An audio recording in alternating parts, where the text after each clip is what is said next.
इन्द्रो विश्वस्य राजति प्रचण्डचण्डी त्रिशती पञ्चमं रथोद्धतास्तभकम् कृत्तमस्तमपि साधकर्तरीं पाणिपद्मयुगलेन बिभ्रतीं संस्मरामि तरुणार्करोचिषं योषितं मनसि चण्डचण्डिकाम् चण्डचण्डि तव पाणिपङ्कजे यन्निजं लसति कृत्तमस्तकं देवि सूचयति चित्तनासनं तत्तवेन्द्रहृदयाधिनायिके दीप्तविग्रहलतां महाबलां वह्निकीलनिभरक्तकुन्तलां संस्मरामि रतिमन्मथासनां देवतां तरुणभास्कराननाम् रश्मिभिस्तव तनूलताकृता रश्मिभिस्तव कृताश्च कुन्तला रश्मिभिस्तव कृतं ज्वलन्मुखं रश्मिभिस्तव कृते च लोचने देवि रश्मिकृत सर्वविग्रहे दृष्टिपातकृत साध्वनुग्रहे अम्बरोदवसिते शरीरिणा मम्बपाकिरविबिम्बचालिके यत्तवाकनमशेषमोहनौ विद्युदक्षिरतिनूनसायकौ एतदिन्द्रसखि भाषते त्वया तावुभावपि बलादधः कृतौ दृष्टिरेव तव शस्त्रमावहे सात्रवस्तु तव नक्ष्ममः पुरः वस्त्रमम्बदिश एव निर्मलः प्रेक्षितुं भवति न प्रभुः परः चक्षुषां दशशतानि ते रुचिं पातुमेव परमस्य वज्रिणः भास्वतः करसहस्रमम्बिके लालनाय तव पादपद्मयोः शूलमग्नितिलकस्य दुर्जटेश्चक्रमज्जलजातचक्षुषः वज्रमम्बमरुताञ्च भूपतेस्तेजसस्तव कृतानि भागकैः भैरवी चरणभक्तबान्धवी तारिणी च सुरपक्षतारिणी कालिका च नतपालिका पराश्चण्डचण्डि तव भीमभूमिकाः रक्ष मे कुलमतीन्द्रयेतते राक्षसादिनि सुरैः समर्चिते पुत्रशिष्यसखितोऽहमम्बते पावनं पदसरोरुहं श्रयेः ऐन्द्रिशक्ति भवती महाबलाच्छिन्नमस्तयुवतिस्तु ते कला सर्वलोकबलवित्तसेवदेः प्रेक्षितास्ति तव को बलावधेः येयमम्बरुचिरुज्ज्वलानले या च काचन विभावसौ तद्वयं तव सवित्रितेजसो भूमिनाकनिलयस्य वैभवम्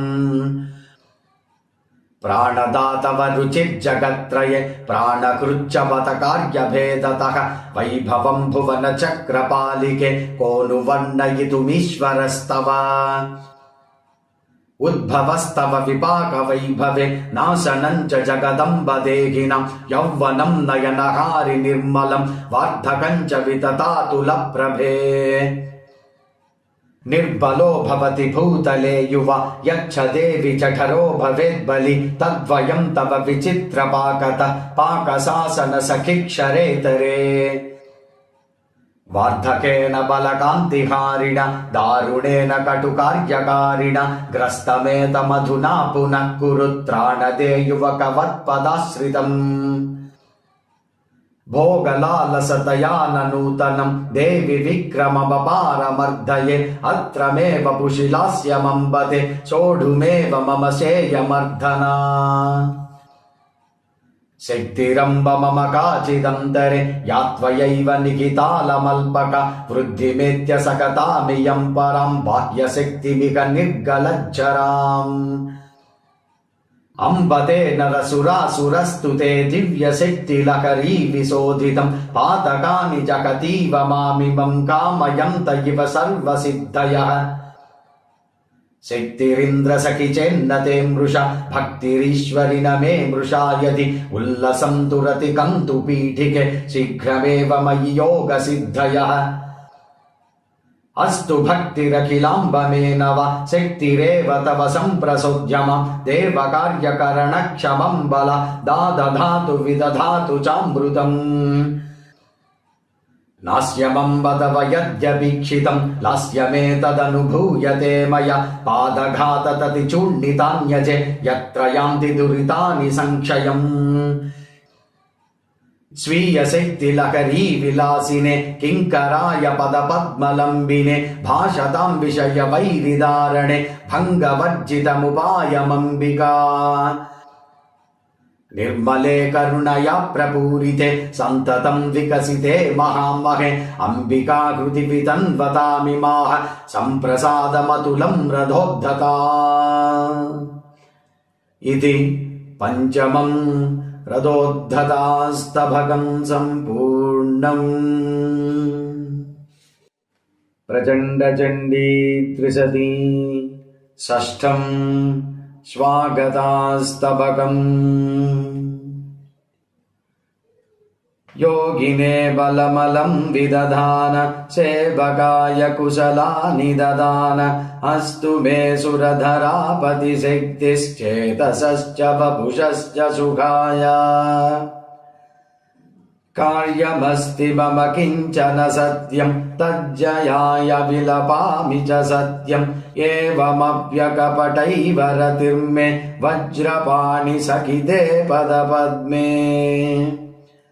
श्रद्धया तव मतिं विदधामि श्रद्धया तव मनुं प्रजपामि श्रद्धया तव विजृम्भितमीक्षे श्रद्धया तव कृपाञ्च निरीक्षे विद्युदेव भवती च मरुत्वान् विद्युदेव गिरिशो गिरिजा च विद्युदेव गणपः सगसिद्ध्या षट्कभेद इह कार्यविशेषैः पुरुषश्च वनितेति विभेद सक्तशक्तिभिदया वचनेषु तेज एव खलु विद्युतिसक्तं वीर्यमेव जगदीश्वरि शक्तिः विद्युदम्बरभुविज्ज्वलतीशे शब्दमम्ब कुरुते च सुसूक्ष्मम् इन्द्ररुद्रयुगलव्यवहारे कर्मयुग्ममिदमीश्वरि बीजम् वैद्युतस्य भवसि ज्वलतोऽग्ने रम्भशक्तिरसतां दमनित्वं तस्य नादवत आगमगीता कालिका भवति शक्तिरभीता तेजसो रुचिरभीमकलाभ्यां यद्वदीश्वरि सची भवती च एवमाश्रितजनावनि गौरी कालिका च निनदस्य कलाभ्याम् वैद्युतोऽग्निरखिलेश्वरि पिण्डे मूलतामरसपीठनिषण्णः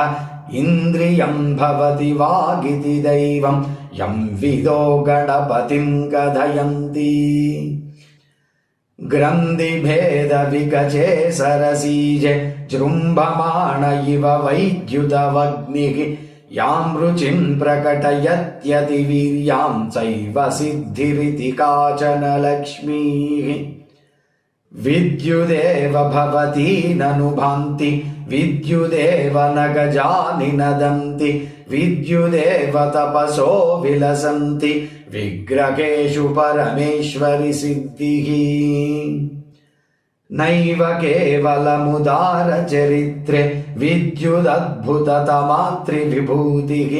वैभवं बहुसहस्रविभेदं को नु वर्णयतु पावनि तस्याः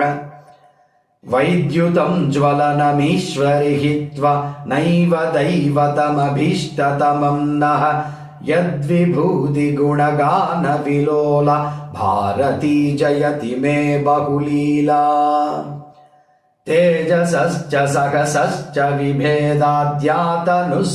भवत्युभयात्मा तद्वयं च मयि चित्रचरित्रे जृम्भतां नरजगत्कुशलाय प्रायसो निगमवाचि पुमाख्य तन्त्रवाचि वरदेवनिताख्य प्राणिनां जननि ते विबुधानां तत्र केतुरजरे रुचिभेदः अत्र सिद्धिरुदिता मम देहे भूमिका भुवनधात्री तवान्या आह्वयत्यधिकशक्तिकृते त्वां त्वं च सम्प्रविशदेहगृहं नः जृम्भतामियमिथः कुलकुण्डादन्तरिक्षतलतोऽवतरत्वम् उल्लसं त्ववलसं तु च देहे वीचयोऽत्र भगिनी द्वितयस्य केवलं न सहसा मगनीये तेजसा च वरदेवतरत्वम् अत्र सिद्धिमपि केवलवीर्यो लासिनीं जननियोजसभासा छिन्नमुज्ज्वलतटिप्रभनेत्रं कण्ठरक्तजलसङ्ग्रहपात्रं मस्तकं तव महेश्वरि धन्यं मस्तकं मम करोतु विशून्यम् मोचिताश्रितगुहान्तरबन्धः प्राणवांस्तव सवित्रिकबन्धः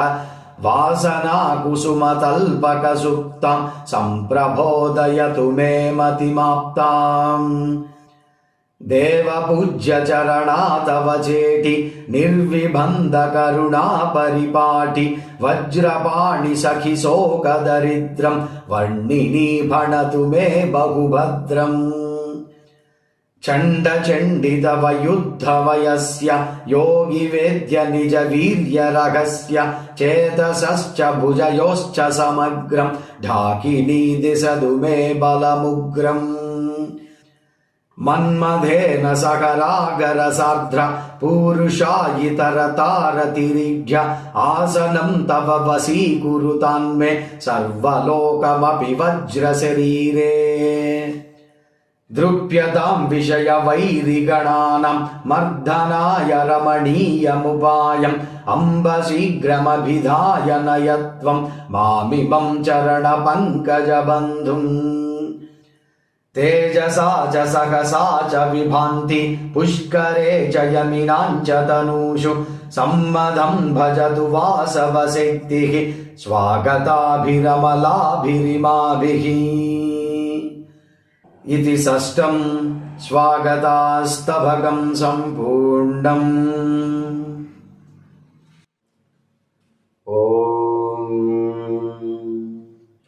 प्रचण्डचण्डी त्रिशती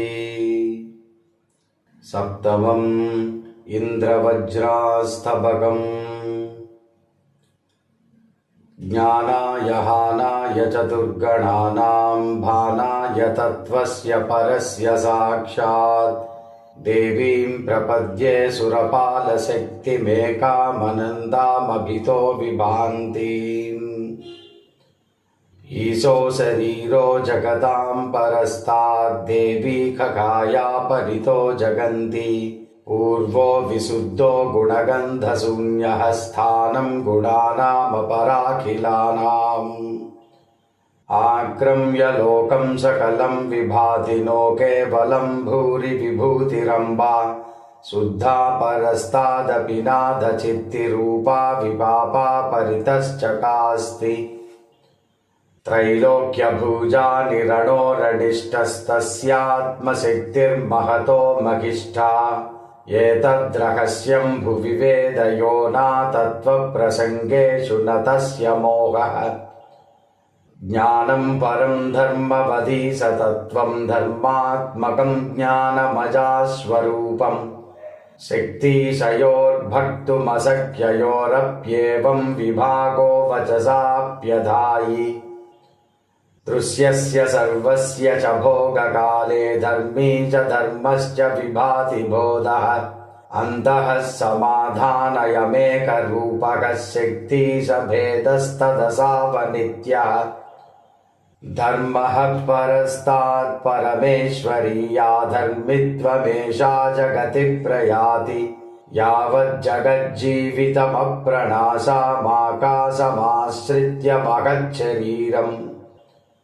व्यक्तिं खगायां प्रजगुः पुमांसमेके परे क्लीबमुदाहरन्ति अस्माकमेषा परमात्मशक्तिर्माता समस्तस्य च कापि नारी चिद्रूपमत्यन्तसुसूक्ष्ममेतज्ज्योतिर्यदाकाशशरीरमग्र्यम् प्राणः स एव प्रणवः स एव वह्निः स एवाम्बरदेशवासी वायुश्च रुद्रश्च पुरन्दरश्च तस्यैव विश्वं ददतः पुमाख्याः शक्तिश्च काली च महाप्रचण्डचण्डी च योषित्प्रवराक्वयानि अत्रापि धर्मी पुरुषः परेषां धर्मस्तु नारी विदुषां मतेन येषो हि वाचैव भवेद्विभागः शक्यो विधातुं न तु वस्तुभेदात् त्वं देवि हन्त्री महिषासुरस्य शुम्भं स बन्धुं गतवत्यसि त्वं योगनिद्रा मधुसूदनस्य भद्रापि शक्तिर्बलवैरिणस्त्वम् कालस्य लीलासहचारिणी त्वं वामाङ्गमस्यन्धकवैरिणस्त्वं सिद्धिस्त्वमश्रान्ततपोऽभिगम्या बुद्धिस्त्वमक्षुद्रमनुष्यनम्या विद्युत्त्वमाकाशपथे चरन्ति सूर्यप्रभा त्वं परिलोलसन्ति ज्वालाकृशानोरसि भीमलीला वेलादिगा त्वं परमस्य चित्तिः भेदाः सहस्रं तव देवि सन्तु त्वं मूलशक्तिर्मम मातरेका स्तोत्राणि ते बुद्धिमतां विभूतिद्वारा बहूनीव विभान्ति लोके उग्राणि रूपाणि सहस्रशस्ते सौम्यानि चाचेश सवित्रि सन्ति व्यक्तित्वमेकं तव भूरिशक्तिव्यक्तिः पृथक् च प्रददाति तेभ्यः कुर्वन्ति ताः पावनि विश्वकार्यं सर्वं च लोकाम्ब विभूतयस्ति स्वद्वैरिणां च प्रतिसन्धिकालं गर्वं हरन्ति क्षणदाचराणाम्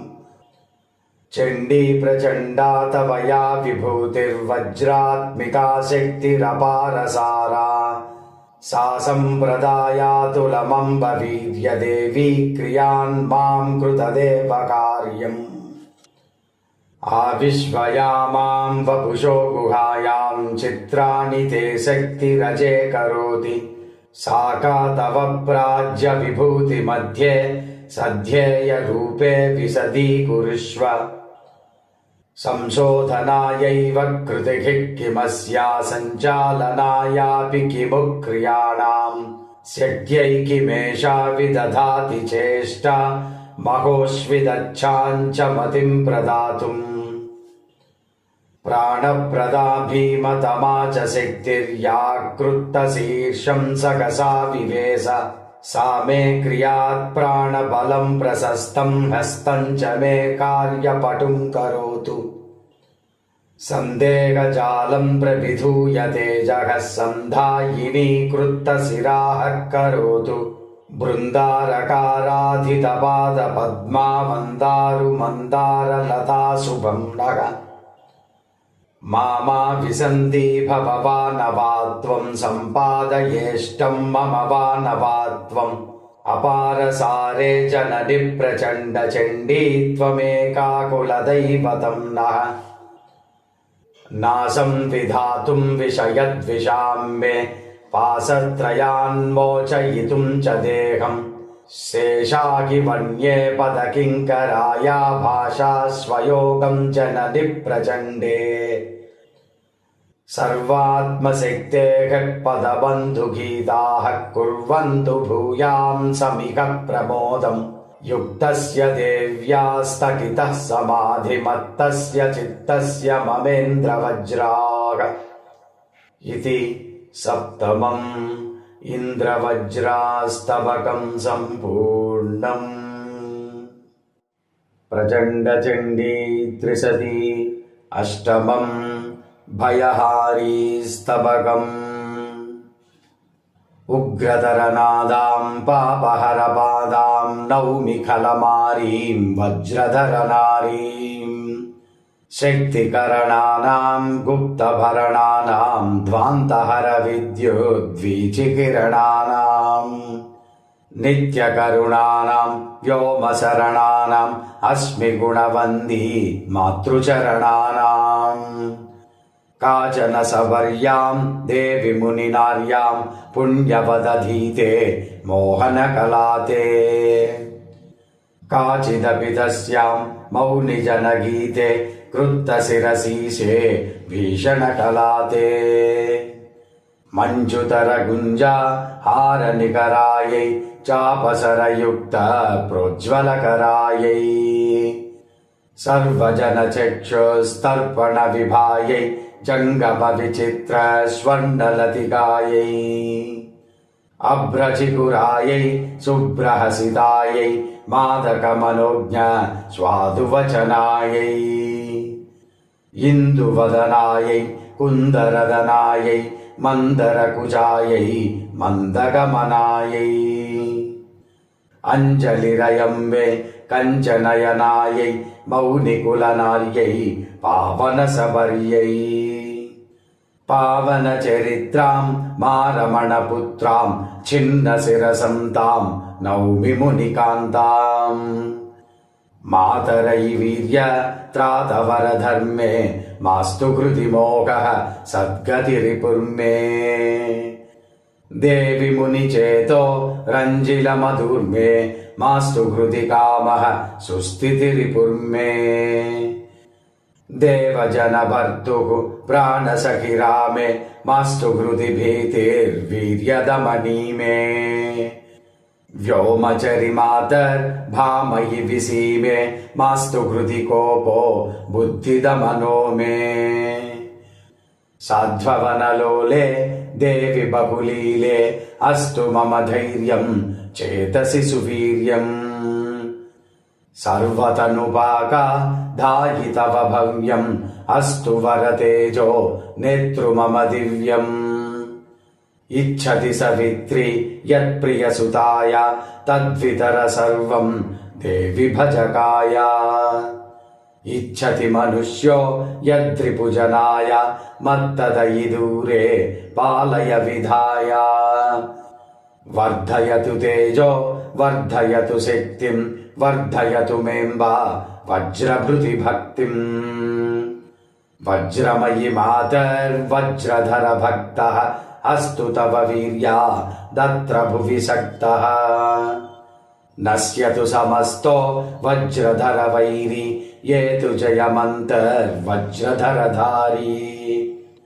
हस्तधृतमुण्डः कश्चन कबन्धः अस्तु मम भिन्न ग्रन्थिचयबन्धः साधयमदिष्टं योगमभिधाय देवि विषयारी व्रातदमनाय सम्मदयतान्मे स्वं सकृतसम्भां चारुभयहारी छन्दयिदमम्बाम् इति अष्टमं भयहारी स्तबकं सम्पूर्णम्। इन्द्रो